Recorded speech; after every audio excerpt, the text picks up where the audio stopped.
본 시편은 이스라엘의 왕 다윗의 시편으로 알려져 있는데요. 특별히 전쟁 직전의 상황을 배경으로 하는 시편이다.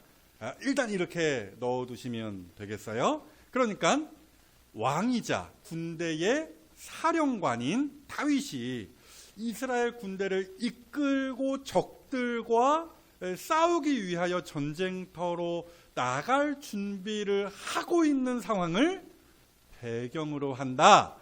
이렇게 보시면 되겠습니다. 그리고 본 시편은 하나의 커다란 기도문인데요.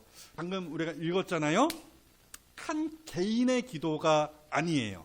이 시편은요, 이 기도문은요, 여러 사람이 합심하여 기도하는 공동체적 기도이다 라는 사실을 우리가 이 시편을 대하며 아실 수 있어야 하는 것입니다. 그래서 보십시오. 먼저는 이스라엘 백성들이 다 함께 모여서 이스라엘의 승리를 위하여 기도하는데요. 특별히 그 가운데에서 그들의 지도자인 다윗 왕을 위하여 중보 기도하는 장면이 나옵니다. 그게 1절부터 5절까지입니다. 본문 1절 보시죠. 환난 날이라고 되어 있죠. 전쟁입니다. 전쟁. 그러니까 이방 나라가 이스라엘을 지금 쳐들어온 그런 상황을 전제하고 있는 단어입니다.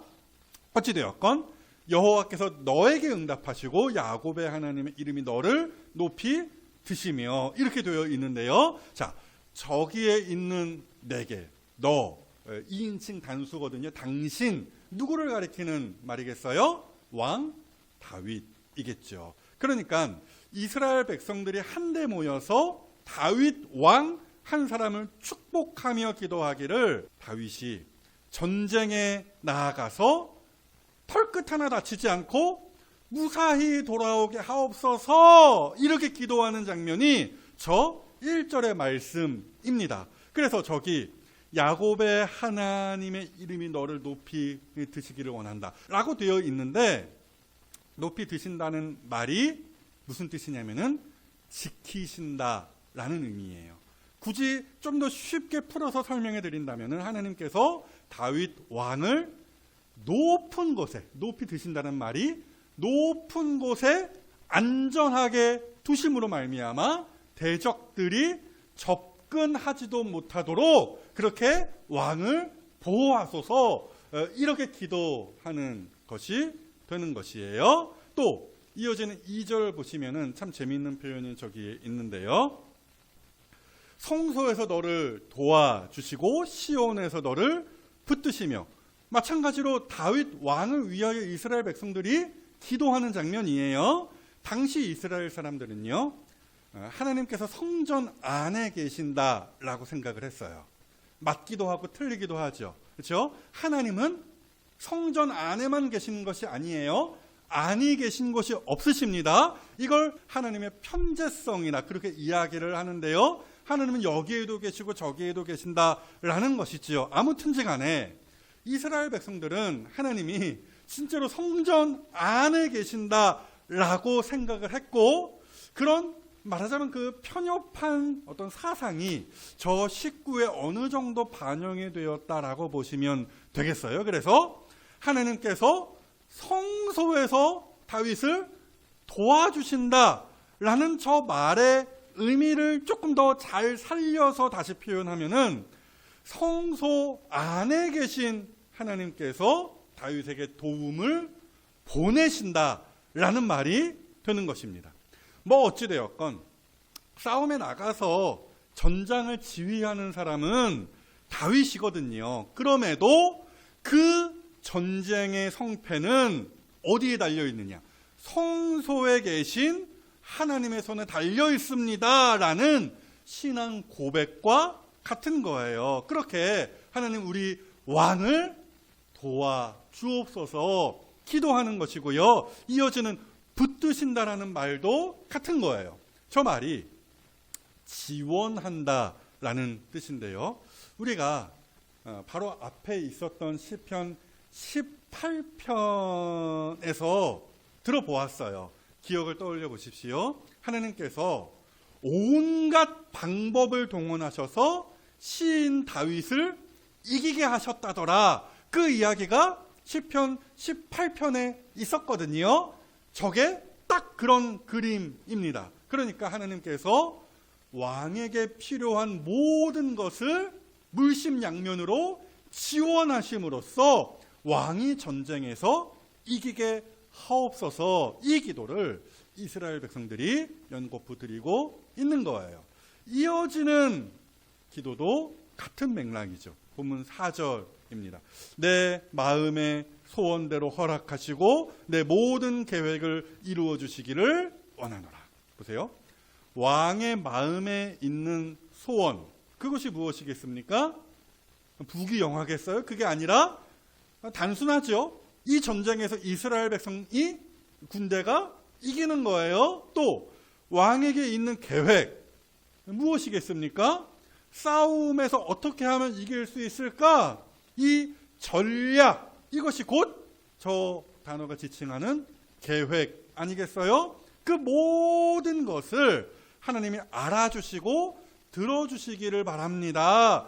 이 기도를 이스라엘 백성들이 출창하고 있는 거예요. 5절도 마찬가지입니다. 우리가 너의 승리로 말미암아 계가를 부르며 우리 하나님의 이름으로 우리의 깃발을 세우리니 여호와께서 내 모든 기도를 이루어 주시기를 원하노라. 보세요.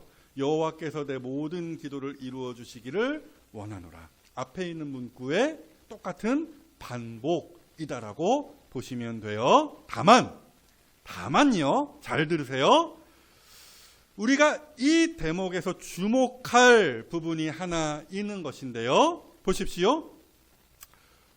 한국말로는 잘 표현이 안 돼 있지만 어찌되었건 어느새 1절부터 시작되었던 그 백성들의 기도가 확신 있는 기도가 되었다는 점, 이것을 오늘 우리가 짚고 넘어가야 하는 것이에요. 저기 보시면은 왕이 이기고 돌아왔을 때에 우리가 계가를 부를 것이다. 승리의 노래, 계가를 부를 것이라고 되어 있고요. 또 깃발을 세운다라고 하지 않습니까? 깃발을 이렇게 흔들면서 승리를 자축하면서 왕을 환대한다. 뭐 그런 뜻인데요. 그러니까 무슨 얘기냐? 아직 전쟁을 시작하지도 않았잖아요. 그렇죠? 이제 군대 모아야지고 찬송하고 예배 드리고 전쟁하러 이제 나아가려고 하는 그런 이제 시점이잖아요. 그런데도 보세요. 전쟁에서 이미 이긴 것처럼 백성들은 호들갑을 떨고 있다더라. 그 이야기예요. 호들갑이라고 해서 부정적인 말을 하는 게 아닙니다. 제가 드리고 싶은 말씀은 이거예요. 참으로 놀랍게도 1절부터 시작되었던 그 백성들의 기도의 현장이 5절에 와서 보니까 어느샌가 축제의 현장으로 바뀌었다더라는 겁니다. 그러니까 처음에는 불안과 염려가 있었을지 몰라요. 전쟁에 나가서 우리 다윗 왕 죽으면 어쩌지?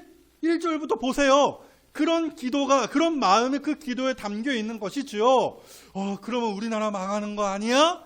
이런 식으로 처음에는 좀 이렇게 불안, 좀 염려, 이런 생각들이 마음을 지배하고 있었을지 모릅니다. 그런데 왕을 위하여 기도를 하면 할수록 사람의 마음과 생각이 바뀌는 것이죠. 놀랍게도 불안에서 확신으로, 그렇죠? 근심에서 확신으로 변하더라는 거예요. 그래서 결국에 저처럼 호들갑을 떨면서 축제와 같은 기도를 올릴 수 있었던 것입니다. 그래서 한번 따라해 보실까요? 기도하면 변화된다. 누가 변화됩니까? 다시 한번 따라해 보세요. 기도하면 내가 변화된다. 네, 처음에는 울상으로 시작할 수 있어요. 처음에는 반신반의할 수 있습니다. 그런데 기도를 하다 보면은 점점 마음과 생각이 바뀌는 것을 경험하곤 합니다. 그래서 슬픔이 변하여 기쁨이 되는 것이고 의심이 변하여 확신이 되는 거예요. 여러분, 이거는요, 기도하는 사람만이 경험할 수 있는 놀라운 하나님의 은혜입니다. 괜히 바울이요, 기도에 대하여 이렇게 가르치는 게 아니에요. 빌립보서 4장 말씀인데요, 유명한 말씀이죠. 아무것도 염려하지 말고 다만 모든 일에 기도와 간구로 너희 구할 것을 감사함으로 하나님께 아뢰라. 그리하면, 기도하면 어떻게 된대요? 모든 지각에 뛰어난 하나님의 평강이 그리스도 예수 안에서 너희 마음과 생각을 지키시리라. 아멘. 그래서 먼저 축복합니다. 기도하시는 여러분들이 되시고요, 기도하심으로써 마음과 생각이 은혜롭게 변화되는 것을 경험하시는 이 자리에 성도들이 다 되어주시기를 주님의 이름으로 축복합니다. 자, 여기에서 한 걸음 더 나아가서 이제 6절부터는요, 다윗 왕의 기도가 펼쳐지는데요. 말하자면 백성들의 기도에 대한 답기도다. 뭐 이런 식으로 뭐 그냥 갖다 붙여도 나쁘지 않을 것 같아요. 어찌되었건 그게 6절 이하의 말씀입니다. 여호와께서 자기에게 기름 부음 받은 자, 지금 자기를 이야기하는 거예요. 기름 부음 받은 자, 왕을 지금 이야기하는 거거든요. 어찌되었건 구원하시는 주를 이제 내가, 다윗이 쩐하고 나와서 지금 저렇게 노래하는 부분입니다. 내가 아노니, 그의 오른손에 구원하는 힘으로 그의 거룩한 하늘에서 그에게 응답하시리로다. 상상하기로는 다윗이 성소에 들어가서, 성막에 들어가서 하나님께 예배를 드리고서 막 나오는 참이었을 것 같아요. 거기에서 자기를 위하여 기도하고 있었던 백성들을 봤겠죠. 또 백성들은 다윗 왕이 이제 성소에서 이제 나오는 것을 보고서 와 하고 환호를 했겠죠. 그때 다윗이 손을 이렇게 들어서 워 이런 거 있잖아요. 그렇죠? 백성들을 이렇게 조용히 시킨 다음에 주먹을 이렇게 불끈 쥐면서 선포하는 그림을 그려보시면 얼추 이제 맞아떨어지지 않을까 해요. 아무튼지 간에 6절 이하의 말씀도, 저 다윗의 고백도 앞선 맥락과 같은 이야기를 우리에게 들려주는 것인데요. 말인즉 기도라는 것이 얼마나 사람을 지혜롭게 하고 강건하게 하는지를 아주 잘 보여주는 대목이다라는 거예요. 그래서 오늘 우리가 저 6절 말씀 가운데에서 눈여겨봐야 할 부분이 어디냐? 이제 내가 아노니 저깁니다. 그러니까 다윗이 무슨 말을 지금 하는 것이냐면은 내가 안다 이거예요. 뭘 지금 안다라는 거예요? 하나님께서 이 전쟁에서 우리를 이기게 하신다는 것을 내가 이미 안다. 그 이야기를 저기서 하는 것입니다. 뭐예요? 허세 부리는 거예요? 내가 이겨. 내가 얼마나 세. 뭐 이런 거 하는 것입니까? 그게 아니라 다윗은 믿음 안에서 확신에 찬 선언을 하고 있는 것입니다. 그래서 저기 구원하시는 줄, 이제 내가 아는 구원하시는 줄, 저 부분이요, 히브리어로 완료형입니다. 우리나라 말로는 잘 이렇게 표현이 되지 않는 것인데요. 완료형이에요. 이미 끝났다라는 것입니다. 이미 우리가 구원받았다. 즉 전쟁에서 승리했다. 그걸 내가 알고 있다. 이 말을 하는 것이죠. 놀랍죠. 그래서 학자들이 저 구원하시는 줄, 저 문구를 예언적 완료형이다 라고 이름을 붙입니다. 아무튼지 간에 여러분 보십시오. 이것이 예배의 힘이고 이것이 바로 기도의 힘이다. 그 말씀을 드리는 거예요. 백성들이 밖에서 다윗 왕을 위하여 기도할 때 다윗 뭐 하고 있었겠어요? 성소에 들어가서 하나님께 예배하며 마찬가지로 기도했거든요.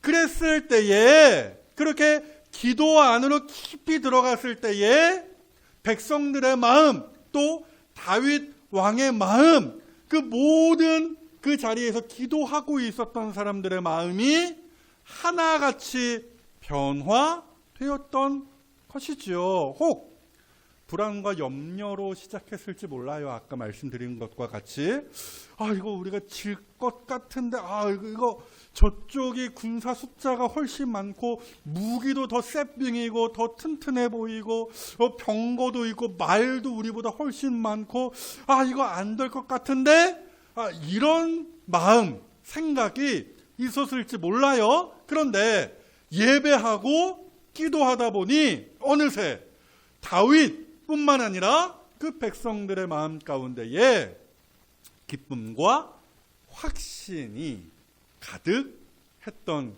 것이죠. 그래서 아마도 이건 제 상상입니다마는 다윗과 백성들이 이제 손에 손을 붙잡고서 한 목소리로 기도하며 찬양하기를 본문 7절, 8절 말씀이죠.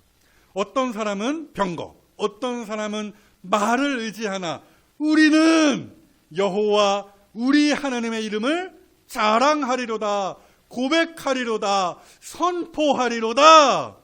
그들은 비틀거리며 엎드려지고 우리는 일어나 바로 서도다. 누가 이긴다는 거예요? 최후 승리는 우리의 것이다 라는 고백을 다 같이 당차게 드렸던 것이었겠죠. 사랑하는 여러분, 보십시오. 우리가 기도했을 때에 하나님께서 나의 기도에 응답하시느냐, 응답하시지 않느냐, 나의 기도의 소원을 이루어 주시느냐, 이루어 주시지 않느냐, 물론 이것도 참 중요합니다. 그렇죠?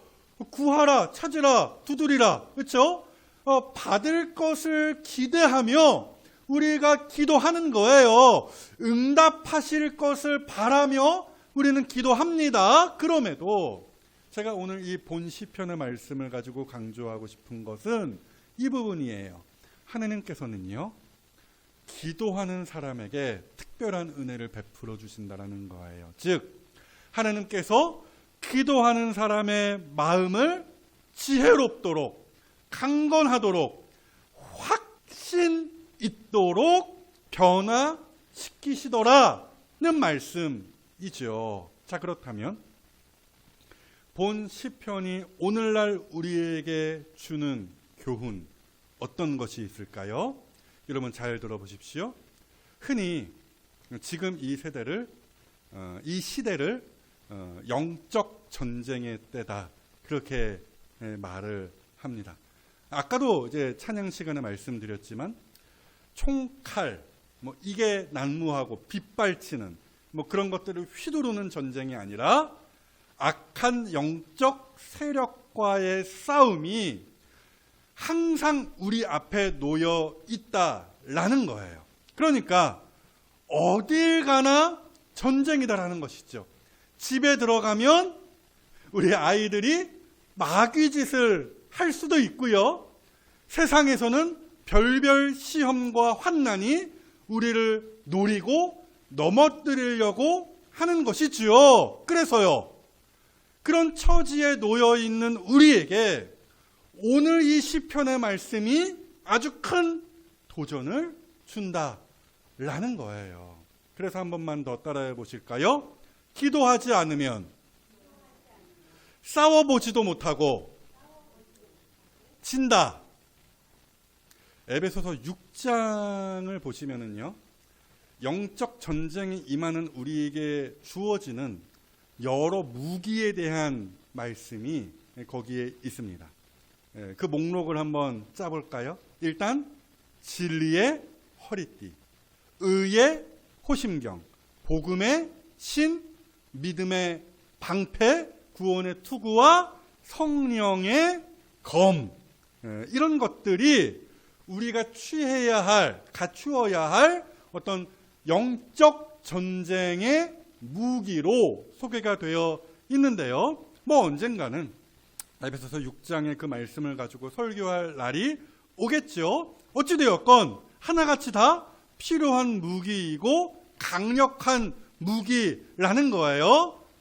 그러나 만약에 아무리 삐까뻔쩍하고 강력한 무기를 손에 쥐어준들 이미 그 성도가 겁먹어서 마음이 무너져 버린다면, 싸워봤자 질 거라는 생각에 사로잡힌다면 여러분 어떻게 되겠습니까? 싸워보지도 않고 패배하게 되는 것이죠. 그래서요, 바울이 영적 전쟁에 관한 이야기를 에베소서 6장에서 할 때에 은근히 강조하는 것이 있습니다. 이것은요, 방금 나열했던 그 영적 무기의 목록에는 끼지 못하는 것이에요. 하지만 이기기 위하여 반드시 필요한 것임이 분명합니다. 그게 뭐겠어요? 기도. 그렇죠? 기도입니다. 에베소서 6장 18절. 우리 다 같이 한번 읽어볼까요? 시작. 모든 기도와 간구를 하되 항상 성령 안에서 기도하고 이를 위하여 깨어 구하기를 항상 힘쓰며 여러 성도를 위하여 구하라. 기도가 얼마나 중요한 것인지 그 어떤 영적 무기보다 여러 번 말함으로써 강조하고 있는 것이지요. 그러므로 여러분, 우리가 진정 그리스도인이라고 한다면 하루를 시작하며 예배하고 기도할 수 있어야 하는 것이에요. 예배하고 기도하지 않는다면 그 사람은 무방비로 전쟁터에 나가는 것과 같습니다. 아무리 좋은 영적 무기가 주변에 널렸어도 그것을 효율적으로 사용해 보지 못하고 마귀와 세상에게 패하고 말 것입니다. 마치 골리앗 앞에서 잔뜩 쫄아 있는 사울 왕과 이스라엘 군대와 같을 것입니다. 이스라엘 군대에게 당시 무기가 없었냐고요? 지도자가 없었냐고요? 좋은 무기가 없었냐고요? 그럼에도 마음이 무너져 버리니까 골리앗 앞에서 벌벌 떨고 있었던 거 아니에요? 그러므로 단 10분이라도 잠잠히 하느님 앞에서 기도하십시오. 이것이 바로 영적 전쟁에서 이길 수 있는 승리의 비결이 되는 것이에요. 뿐만이 아니라 서로를 위하여 기도할 수 있어야 되겠죠. 저 말씀의 끄트머리를 보십시오. 여러 성도를 위하여 구하라. 그러니까 백성들이 오늘 다윗 왕을 위하여 축복하며 기도했던 것과 같이 성도가 성도를 위하여 기도함이 마땅한 거예요. 내 기도가 지쳐 쓰러져 있는, 싸워봤자 졌어, 끝났어, 이렇게 낙심하고 있는 그 어떤 사람을 강건하게 할 것이고요. 또 반대로 뒤집어서 생각해 보면요, 나는 누군가의 기도 덕분에 오늘 이렇게 믿음으로 이기며 살아가고 있는 것이겠죠. 그래서 바라기로는 예수님 다시 오시는 바로 그 승리의 그날까지 기도로 강건해지시며 주께서 허락하신 그 은혜로운 무기들로 마귀와 세상을 이기실 수 있는 이 자리에 기도의 용사들이 다 되어 주시기를 우리 대장 되시는 주님의 이름으로 축복합니다.